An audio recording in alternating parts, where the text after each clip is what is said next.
I'm Karen Das. And I'm Vinay Harrichan.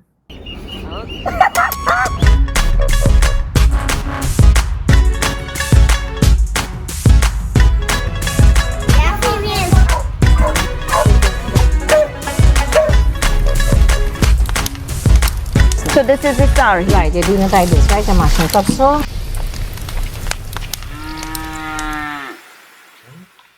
Okay, Vinay, so we have some tough words this past week, but a challenge is always fun, and that's how we learn. So let's get started with the CHEELAY. CHEELAY. Now, I wasn't expecting pancakes to fall under the comment section. I mean, I love pancakes, but I really wasn't expecting to see pancakes.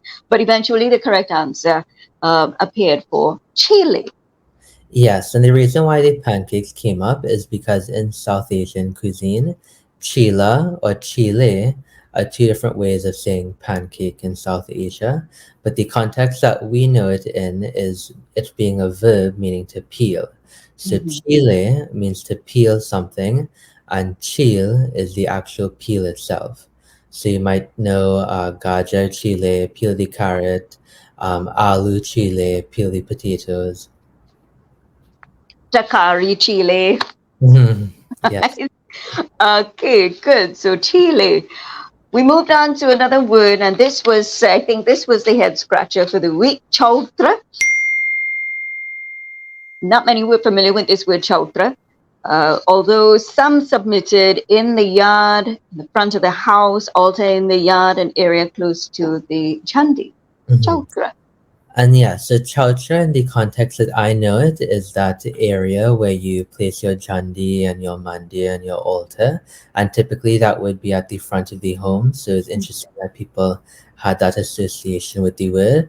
So chautra is essentially just any platform that is used to offer offerings, to place your chandi, to charhawe jal, anything like that. And typically it would be in your front yard. But is it a word that is in common use though? CHAUTRA? I've heard it used in a couple of songs. For example, in folk songs, a lot of times when they're saying where you go to offer your flowers or where you go to charhawe dar, charhawe jal, sometimes I've heard the word chautra come up.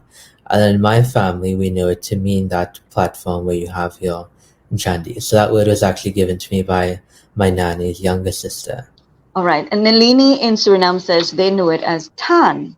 So Bhojpuri speakers in other parts will probably be familiar with other words, but for us, it's CHAUTRA. That's a good one to add to our vocabulary.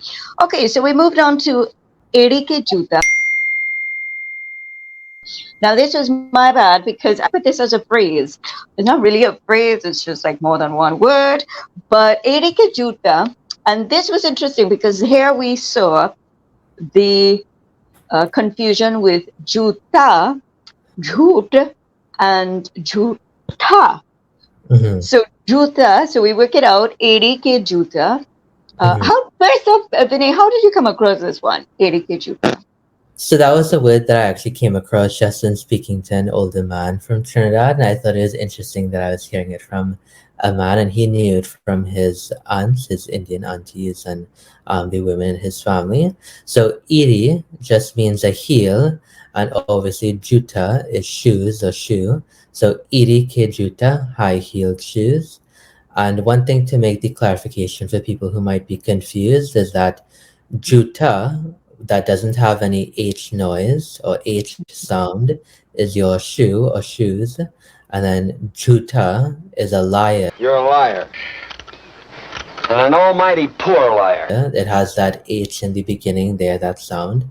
And then JOOTA is what we know as meaning, when somebody drinks your water or eats your food. So that's the kind of difference there. Yeah, leftovers. So that's your JOOTA. So yeah, okay. So EDEE ke JOOTA, so heeled shoe, or if we just want to say high heeled. But some folks actually did figure it out. And you could always say EDEE ke JOOTA pahire, like wear your high heels. Wear your high heels. Yes, and some of us need Need that very much so. All right, so we move on to another word. Well, we had a nice easy one, really easy one, and easy because we're familiar with this through lots of songs, the chutney songs, classical songs. So we had two versions, the SAWALIYA and we had SAWARIYA. SAWARIYA, SAWALIYA. So let's go. So Sawaliya or Sawariya can mean beloved, my love, my lover. It can be used for a husband, it can be used for a wife. But typically when you hear it in our music, it is often used for a husband figure in the way that you might hear Balam or Balama. And the context is that you're saying your beautiful lover or your beloved companion. And the word does have a very interesting background. It comes from the Sanskrit word sawar or sawara, and that typically means somebody who's dark-skinned and beautiful. So that was I thought that was an interesting backstory to give to the word, is that it hints at somebody who is very dark-skinned and very beautiful, in the same way that Lord Krishna is also called Sham meaning beautiful dark-skinned person. I think Nalini as well made reference to that dark-skinned beloved. So yes, those were the popular answers: beloved, lover, sweetheart, partner, companion. Exactly. Would you also use that to mean a boyfriend or a girlfriend, or specifically a male? It can be used for a boyfriend or girlfriend. I know sometimes in songs, because it's often from the perspective of a woman singing to her husband, that's where the association comes from. But you can use it for someone irrespective of gender. So Sawaliya, Sawariya can be used for a wife, husband, lover, companion. And also you might also hear an additional version of it that goes Sanwariya. And so it all means the same thing. And we had some really, really nice song options. Folks took to Facebook to submit songs that they're familiar with using the word Sawariya. And you also have some translated songs with that. Yes, so one translation I'll be sharing is the translation for Aja Sawaliya Sasura Garajana, which people would know as the Yusuf Khan song that was then made popular again by Kanchan. And Aj Sawaliya Sasura Garajana means, oh my beloved, it's time to go to your in-laws' house, which people would know for what happens with weddings. There you go. So thank you very much for submitting. And finally, a food-related Bhojpuri word, which was submitted by someone keeping up with the Bhojpuri feature and lives in Puerto Rico. He's spending some time in Trinidad and shared the word GUSLEE. Karen, what is a GUSLEE? She don't know what is a GUSLEE. Okay. Anybody know what is a GUSLEE? I know she laughing and telling me a Puerto Rican telling she was a GUSLEE. No relation to Bruce Lee, but GUSLEE. GUSLEE is our Trinidad Bhojpuri word for mango seed. Yes, definitely. And if ever somebody's making chow and you want the mango seed, you could always say ham mangi GUSLEE. I want the mango seed.